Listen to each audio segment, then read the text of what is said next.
एक छोटे गांव में रहने वाले राजू नामक लड़के के साथ एक अजीब घटना हुई।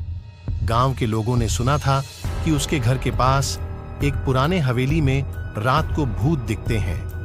राजू को यह बात विश्वास नहीं हुई, लेकिन एक दिन उसने दिलचस्पी लेकर वहां जाने का निर्णय किया।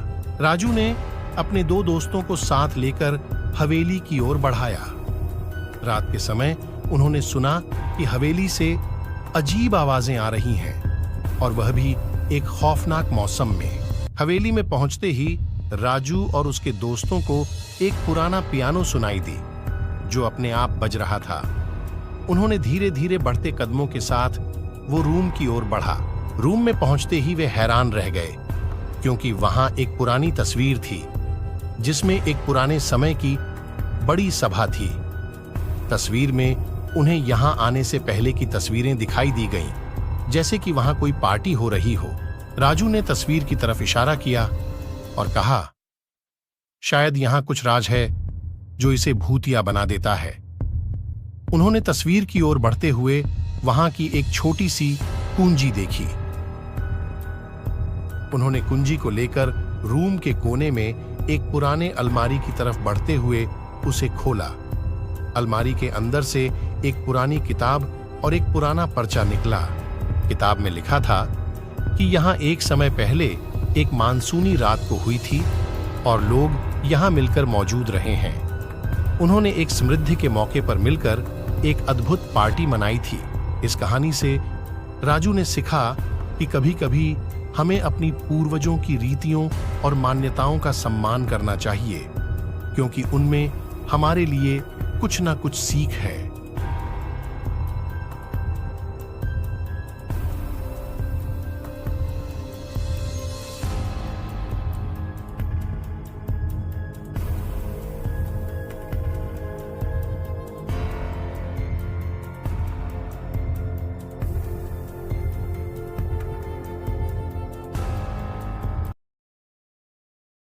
एक छोटे से गांव में रहने वाले बच्चे राज बहुत ही सपने में डूबा हुआ था।